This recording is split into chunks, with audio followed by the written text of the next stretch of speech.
Hey guys, it's Anna here.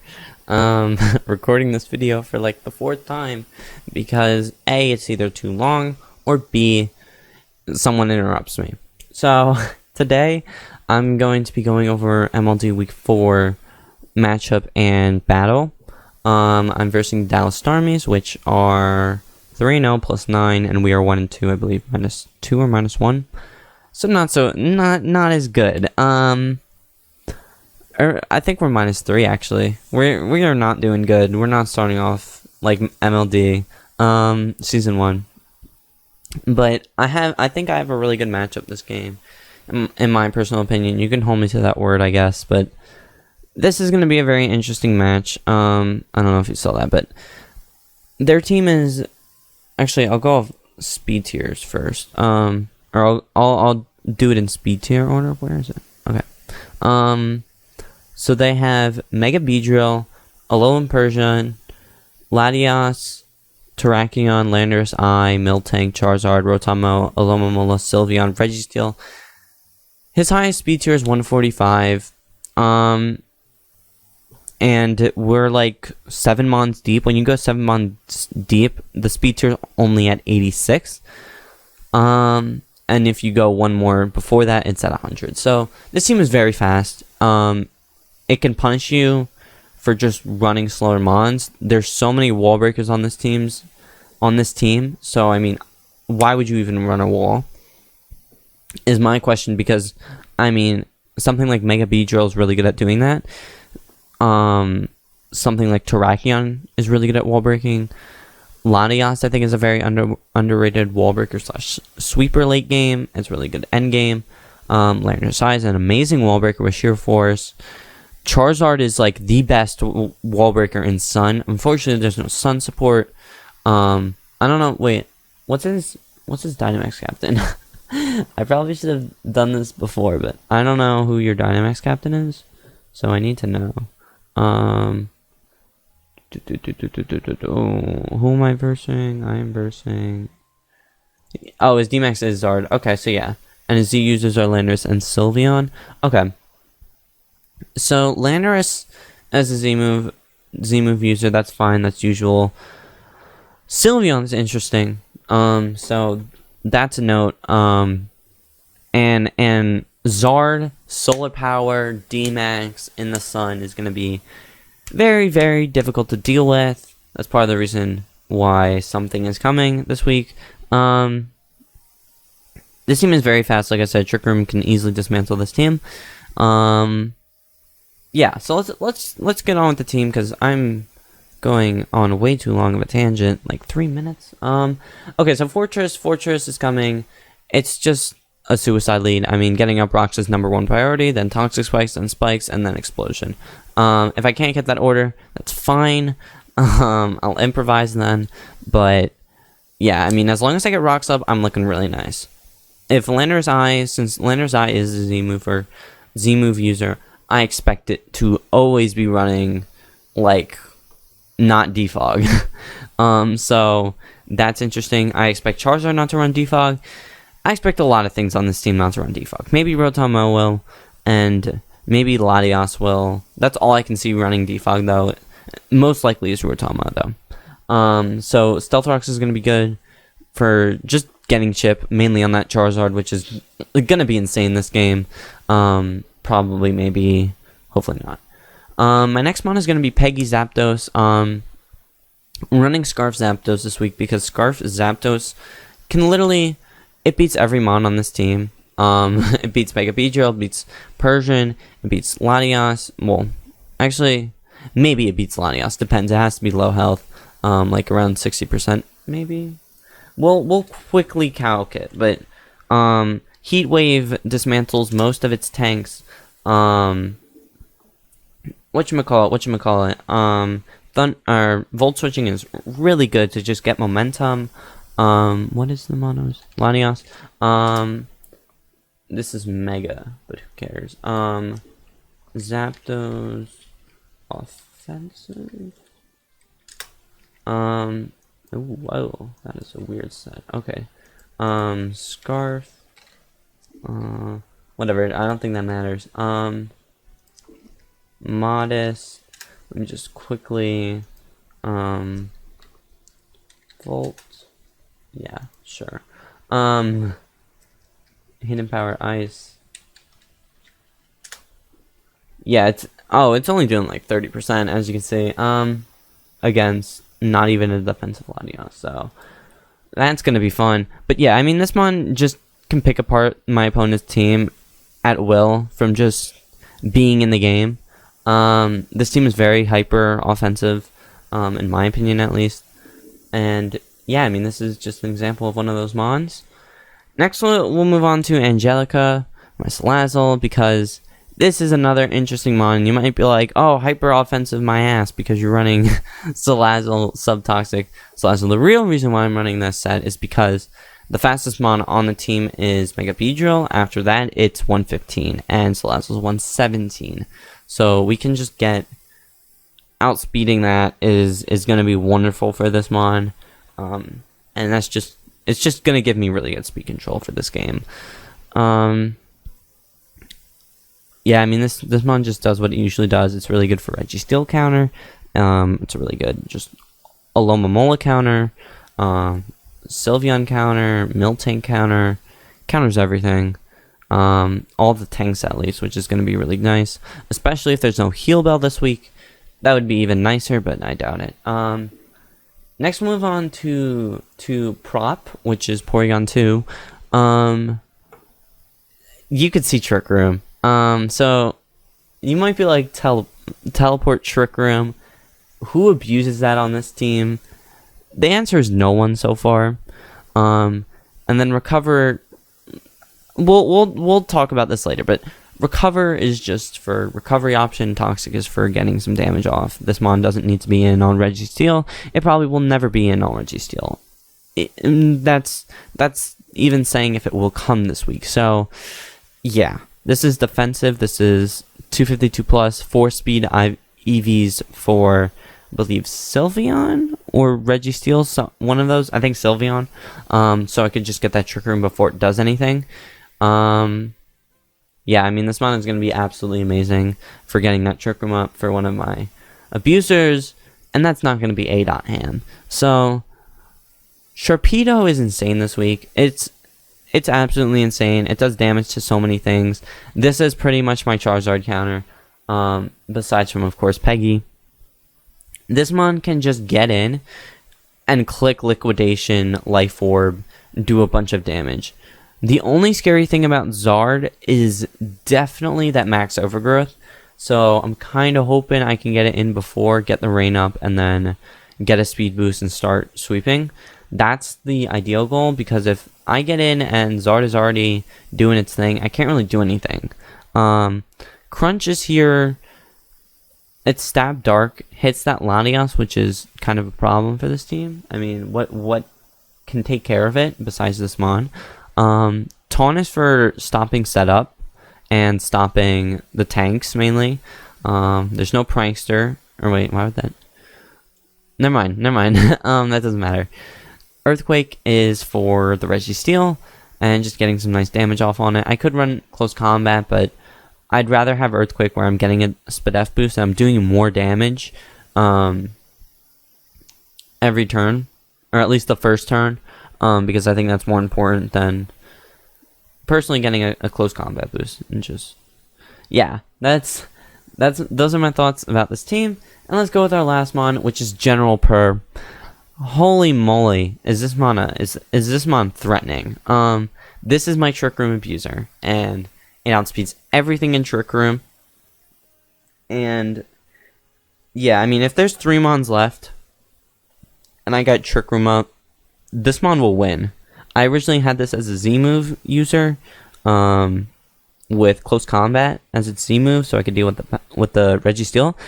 That doesn't matter though. So yeah, I mean, this mon just can go off. I'm pretty sure everything is a range for it. Everything's a roll. All the tanks are rolls, because Life Orb Tough Claws is 1.3 times 1.3 boosted.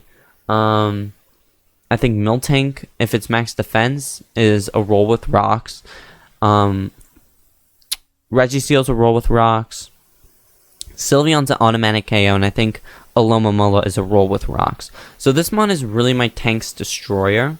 That and Angelica, they both do that amazingly well. A.Him is a late game slash.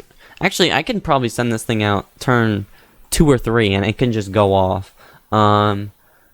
Prop is really good for just getting Trick Room up. Angelica is a tank destroyer, and its job is really just getting some chip damage in early or late game.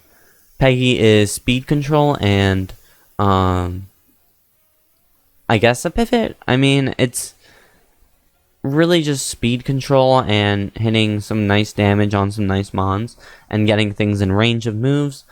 And then Fortress is a hazard setter. So I'm very interested in this match, and I hope we can win this. So yeah, I'll see you guys in the match. Hey guys, it's on. I'm acting like this has been a while, but it has been a minute. I'm recording this part Thursday, and I think I recorded the actual team builder / match because I did those sort of back to back. And my plan was to record that and then record the second part right after, but very tilted after the match because of one specific reason. Now, I didn't know how to cover this match because, I mean, my plan was pretty much to get, like I said before, my plan was pretty much to get hazards up and then keep my momentum the whole entire game.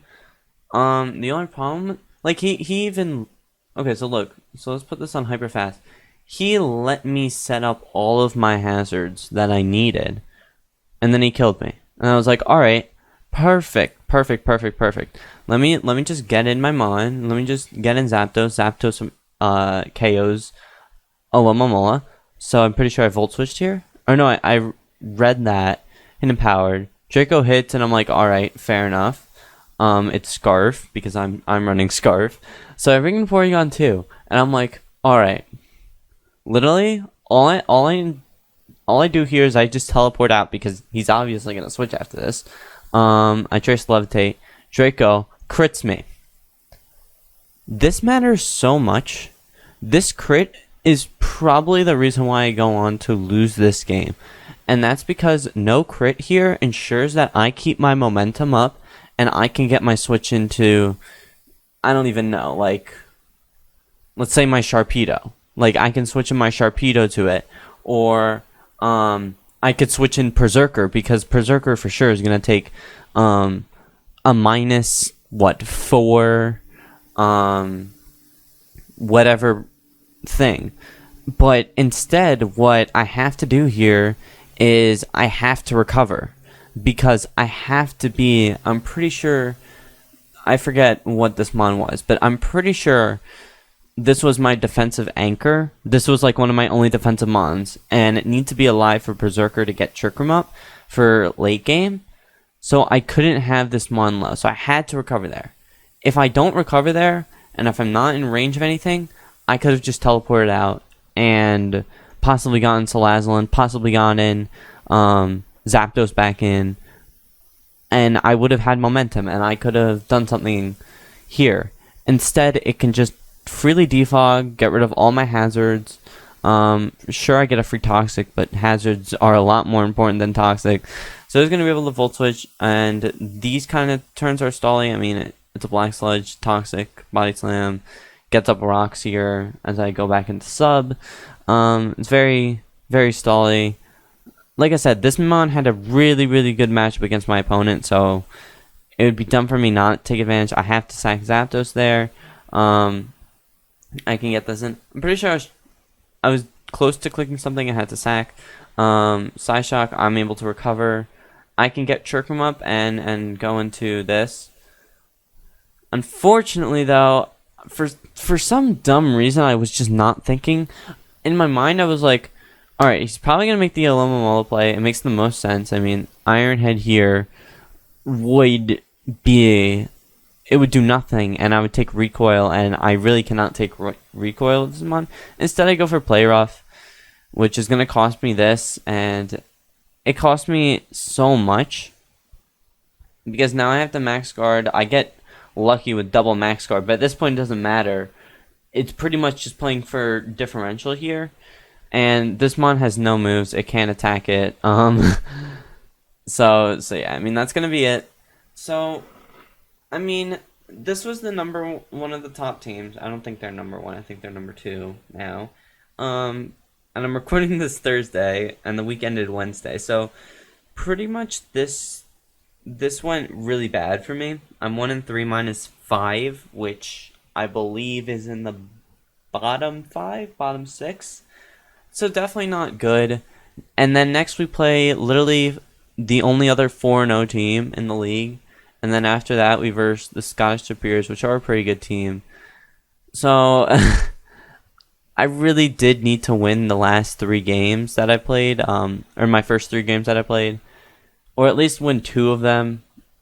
So there's a chance I could go 1-4, and that's going to be really awful. That's going to be huge breaker for me. So I actually do really need this win here, for next week, because if I don't get that win, I'm just going to be down in the gutters for probably the rest of this league, unless I can get something going. Because really, I need to get something going now, right in the middle of the season, to ensure that I at least have a top spot in the league. Because I'm going for at least playoffs, but I mean, best case scenario is getting that 1 seed. So, yeah, I mean, I guess I'll just try and do whatever I can. Next week, like I said, we have Finley, 4-0, Toronto Tepigs. Apparently, I have a good matchup against this team. I'll see. I'll break it down in my team builder. And I also want to talk about the weekly whatevers. Pretty much how I'm going to be doing that now is I'm just going to be doing it on the site. It takes over an hour for me to get all the visuals done. And while I do like making them, I mean, I'd rather just make the video, get it done my way, instead of sort of just, wasting, in my opinion, unnecessary time when I could be editing a video or doing something. And yeah, I mean, I'm making this video. I still have my Wi-Fi. I played my week 1 about a week ago now. Haven't gotten that done because, I mean, it was a weird game, and I recorded the whatever it's called after the match, and that took like 3 days after. So yeah, I mean, my life has been a little bit hectic. I've been procrastinating a little. I've been working on some projects, some self projects, some for this channel, of course. And yeah, I mean, I'm a mod on 2 different servers. I'm a sheets editor in 1 server, or in 2 servers, really. I'm in playoffs in 2 different servers. I have a draft coming up. There's a lot on my plate, and I'm adding writing on top of that. I'm adding making fake mons, making a region. I have a lot on my plate that I'm dealing with. I'm just trying to get everything done. And sure, some of those are self projects, and I can choose when to work on them, but I want to at least get some of it done. And then there's that, making visuals. There's just a lot of stuff I've been doing, and that's all going to go up in about 3 weeks when school starts up for me. Granted, of course, it's going to be probably a lot easier because half of the week, most of the time, is going to be at home. So I definitely do have a lot more time on my hands, but still, it's still going to be a little annoying and stuff. And yeah, I guess we'll see what happens. But great match to my opponent, Dallas Starmies, picking up another win. And yeah, I mean, I guess we'll see what happens. And yeah, I guess I'll see you guys for week 4 recap. See you guys then. Have a good day. Peace out, boys.